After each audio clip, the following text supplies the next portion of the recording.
More disturbing real cases of déjà vu. Déjà vu is that weird, fleeting feeling that you've lived through a moment before. We've all experienced it. Most people brush it off as a brain glitch or a coincidence, but sometimes it feels wrong. What it really is a simulation world that we're living in, and we're just, errors. Like reality is repeating itself in ways it shouldn't. These are 4 allegedly true stories of déjà vu that didn't fade away, but rather they spiraled into something terrifying. Wait, I haven't had it that big. Wait, chat, what's the longest déjà vu you've ever had? So you knew how, for so long what was going to happen. The longest I've had is probably I knew what was going to happen for 5 to 10 seconds. And I feel like that's pretty long for déjà vu. I feel like normally déjà vu is a word or a couple words. I feel like 5 seconds-ish. What do you mean a day? Mate, if you had déjà vu a day, you're literally a psychic. You know what's... A 90-second conversation is crazy. No, that's crazy. Wait, what? A few hours? What? I don't usually talk about this with people because of how insane it sounds, but something happened to me back in 2017 that made me question not just my sanity, but the structure of reality itself. Okay. I was living in a pretty dingy apartment complex in central New Jersey, a 3-story brick building that probably hadn't been renovated since the late 80s. The kind of place where the hallway lights buzzed faintly and every door had chipped paint and mismatched locks. I lived there with my roommate Nick, who worked security night shifts for a warehouse just outside of town. Most nights I had the place to myself. It was a Thursday night in early... Mate, I don't think I want that place to myself. Hell no. February, when I came home a little later than usual. I remember walking up the stairs and getting hit with a smell I hadn't smelled in years. Burned rubber mixed with some kind of citrus cleaner. That smell triggered something in me. This strange and sudden memory that felt like it belonged to someone else. As I walked down the hallway, the feeling of déjà vu hit me like a sledgehammer. Not just a flash of familiarity, but an overwhelming sensation that I had lived this exact moment before, in precise, granular detail. I stopped about 5 feet from my door and froze. I knew what was going to happen next. The light above me would flicker twice. A woman from downstairs would yell something muffled and then laugh. Then, at the far end of the hallway, something heavy would fall. A dull, metallic thud. And it happened in that exact order, exactly as I knew it would. What? I remember standing there, not even scared yet, just confused. I thought maybe I had dreamed it, but then it happened again. Yo, maybe the rubber smell did something to his brain and the brain is delayed or something. The next night, this time I was watching TV, eating leftover Chinese food, and suddenly I knew the scene that was going to play before it happened. The lines of dialogue, the background noise, even the timing of a phone buzz from my nightstand. Over the next 5 days, these moments became more frequent. I began writing them down, testing myself, and every time I was correct. I knew things I couldn't have known, like the exact time Nick would text me, or the moment a neighbor's dog would start barking. Yo, this but is they weren't trippy. memories. They were reminders of something I hadn't lived yet. That's when the dream started. I dreamed I was lying in bed and the door opened. Nick walked in pale and dripping sweat and said, "There's someone in the building." Mate, at this point, it's not déjà vu. You're literally just a psychic. Like you know everything that's coming. His voice sounded wrong, like too flat, like it was being played from a recording.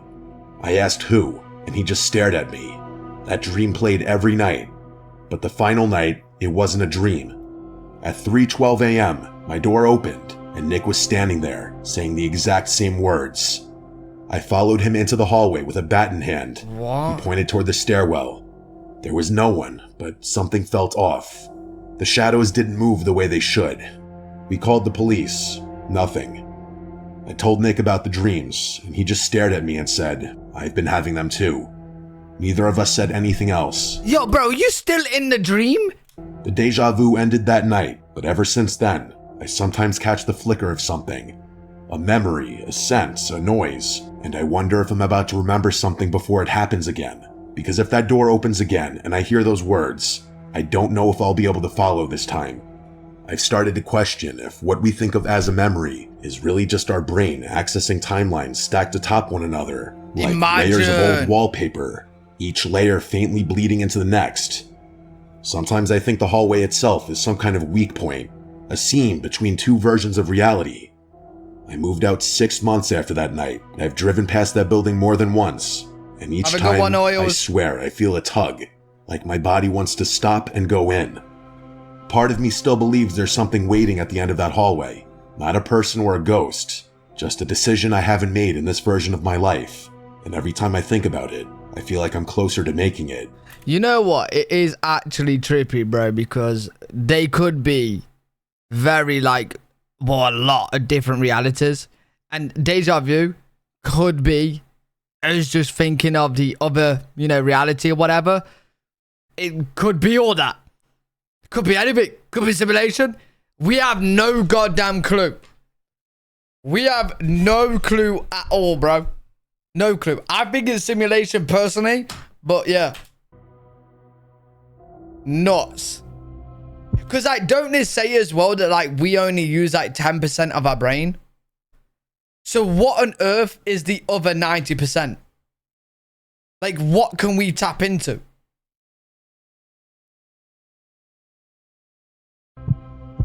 That's not true? Oh. Oh, that's a myth? Oh. How much of our brain we use? My name is Ryan. This happened 3... Oh, that's been a myth the whole time? We use all of it? What the? Since when? Nah, I'm asking ChatGPT. Nah, I don't trust you humans. I don't trust you humans. What percentage of our brain do we use? The idea we only use 10% of our brain is a myth.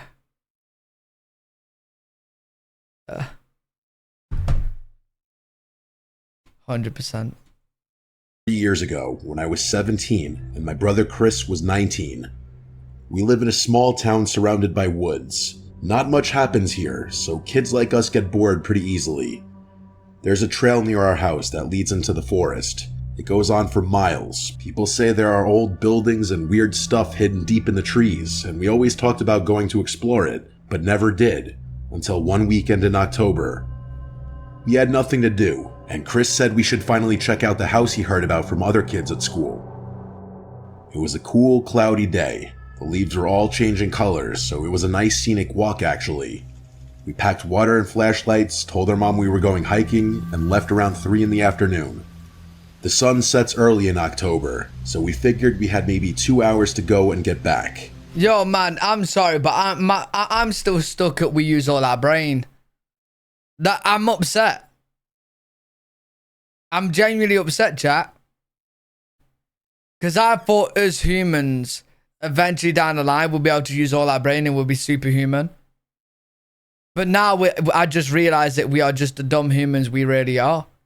And that's our full potential.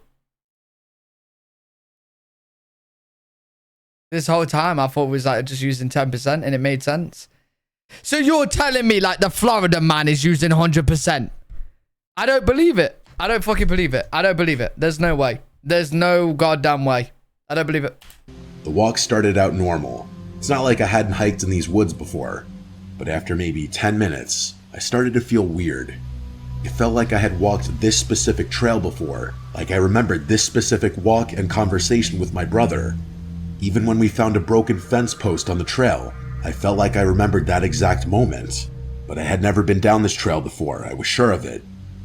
Chris was ahead of me, talking about something random, but I didn't really hear him at this point. I kept looking around, and everything felt too familiar. I knew there would be a thick tree with a big hole in it near the side of the trail, and that 5 minutes later, we passed it. Mad. I didn't say anything out loud, like I've experienced déjà vu before. This time, it just felt weirdly more intense. The deeper we went, the more memories came back. I started to remember a house, a 2-story house with green paint peeling off and a broken front step. I saw it clearly in my head. I remembered a broken window on the top floor and dead vines going up the side, but I had never Yo, you know what's noticed? I don't think I have like the proper deja views that these guys are having, man. My deja vu is like, I just think I know like a word that you said. Hey, Germatin, by so much for tier 1, dude. My deja vu is like, oh my god, I thought I said that before. Or I thought he said that before. These guys are literally remembering the whole entire story. Like a whole entire day. That's seen this crazy. house before in real life. I didn't say anything to my brother yet, though. We finally reached the house between 3:30 and 4 p.m., and when I saw it, I felt like my stomach dropped. It was the same exact house I was picturing in my head, down to just about every last detail. I just stared at it while Chris like kept visions. walking toward the porch. I wanted to turn around and leave. In that moment, I actually started questioning if I had seen this house before, even though I was almost positive I hadn't. I asked Chris if it felt familiar to him, and he acted confused and said no. Then he asked what I meant. I told him straight up I felt a weird sense of deja vu of this exact moment. I didn't want to chicken out though, so we kept going. Uh-oh. The front door was cracked open, indicating we weren't the first to have the genius idea of exploring this place. Chris pushed it open slowly, and it made a long squeaking sound as it opened. Inside, it smelled like what you'd expect a long abandoned house to smell like, and the silence in there was almost deafening, like it felt heavy on my ears. We stepped inside, and there was broken furniture, old... Oh, do you guys get what I get? You know when you're in like full-on silence? I don't actually have silence, bro. I don't know if there's something wrong with me. But when it's like silent, like there's no noise around me, all I hear in my head is... but higher pitch. It's like a...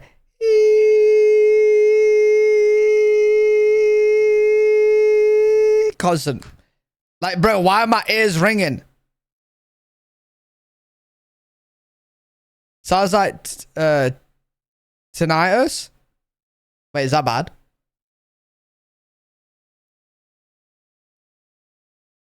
Wait, is that...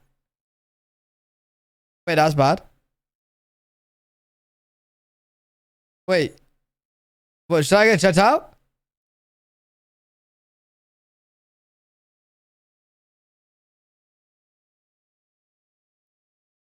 Ah, shit. I thought everyone had it. Wait, what's gonna happen?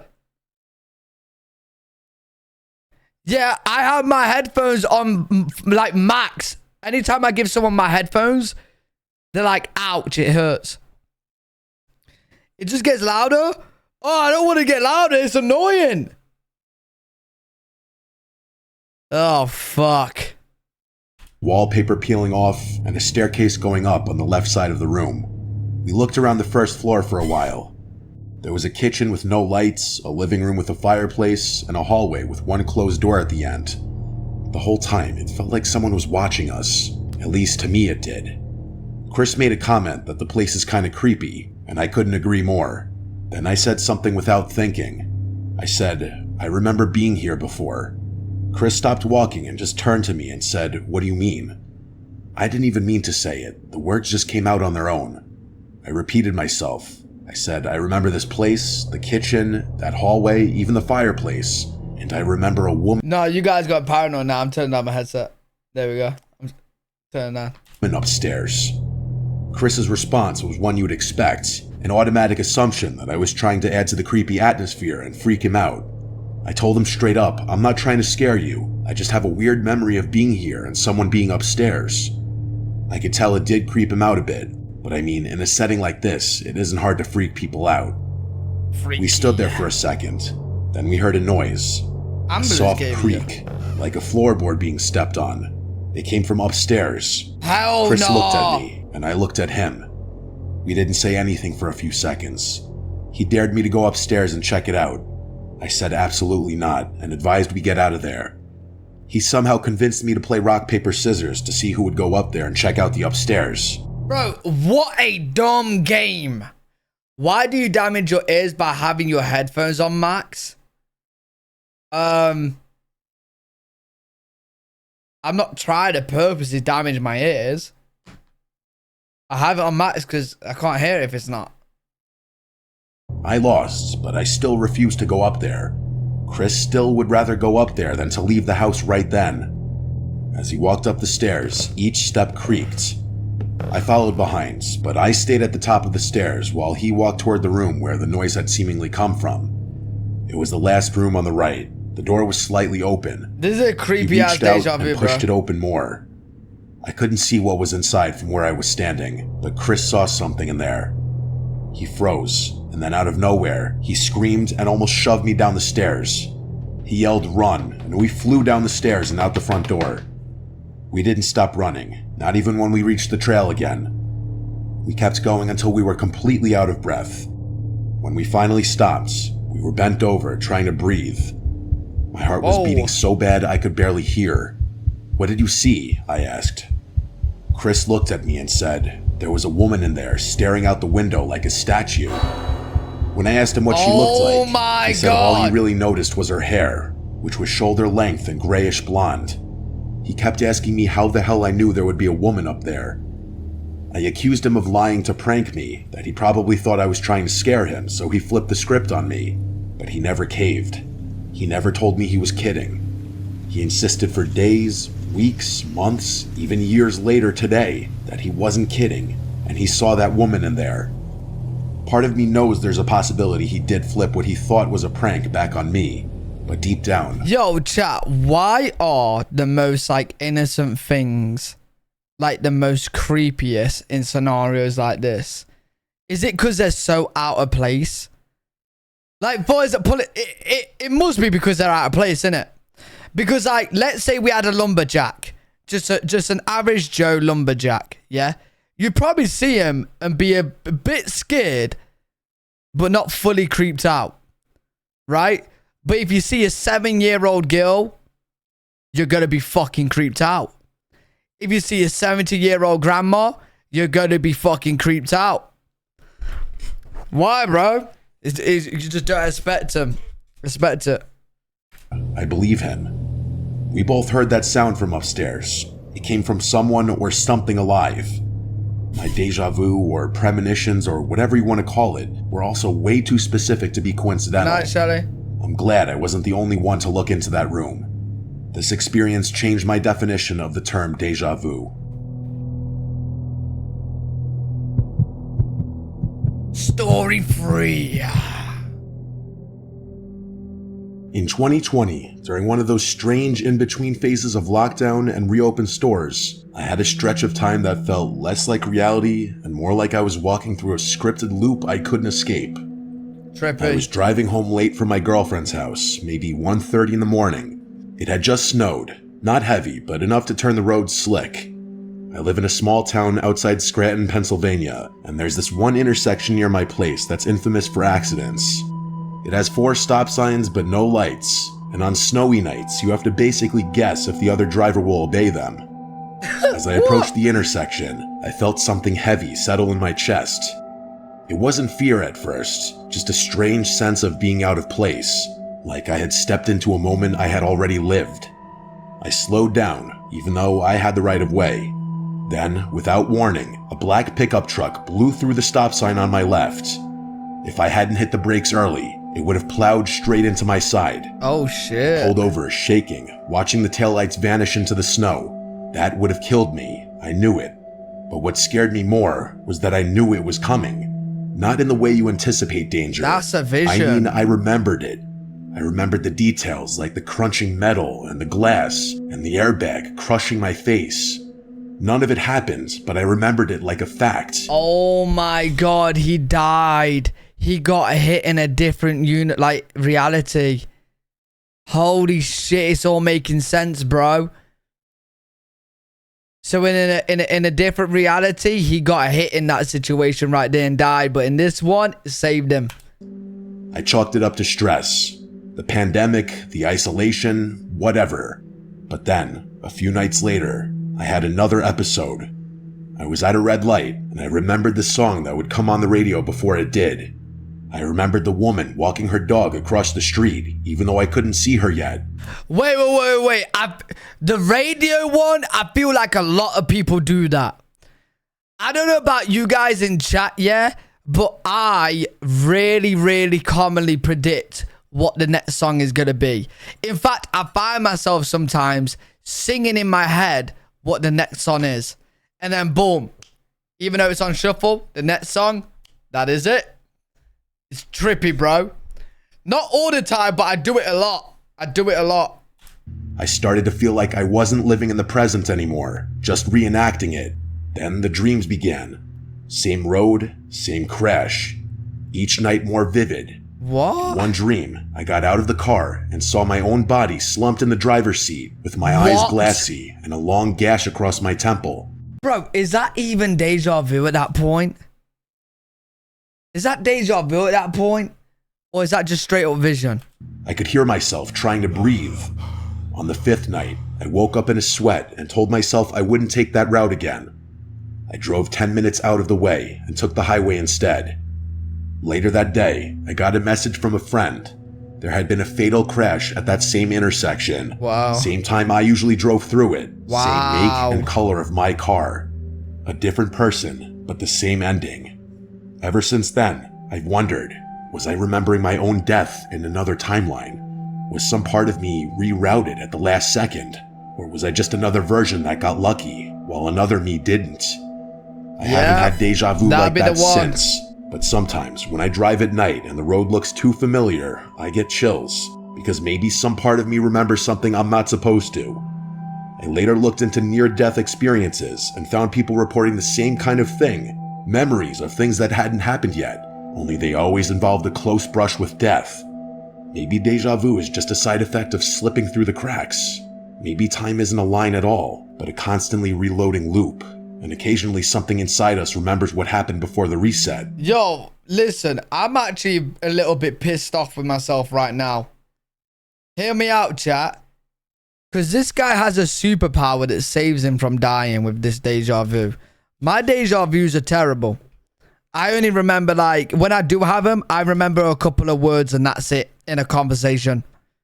Bro, where's my superpower? I want to save myself, mate. Where's my superpower? If that's true, then every time we avoid disaster, it might not be because of luck. It might be because we've already lived through it, and some part of us is trying desperately to keep it from happening again.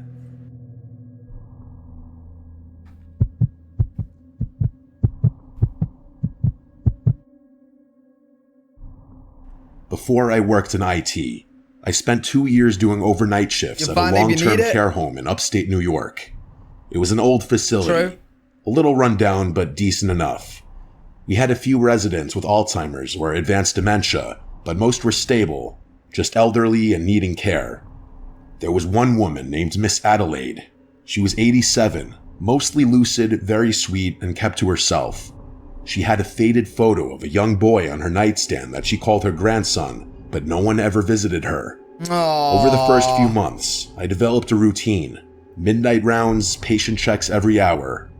Most nights were uneventful, but every so often, I'd find Miss Adelaide awake, staring at the ceiling, humming some slow, eerie tune. One night, around 2:15 a.m., I found her sitting up, eyes wide open.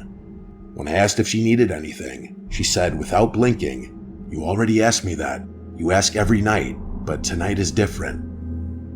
I felt this strange feeling in my gut, like she was reading a script for my future. I laughed nervously and offered her water. She declined and added, "You should remember this part." I told my supervisor, who brushed it off as confusion or dream state talk. But the next night, I got the same response from her, word for word. On the 3rd night, she was gone, passed in her sleep around 1:50 a.m. When I went to her room for rounds, the bed was freshly made and her belongings were already boxed. I couldn't stop thinking about what she said. I did some digging through old records and archived notes.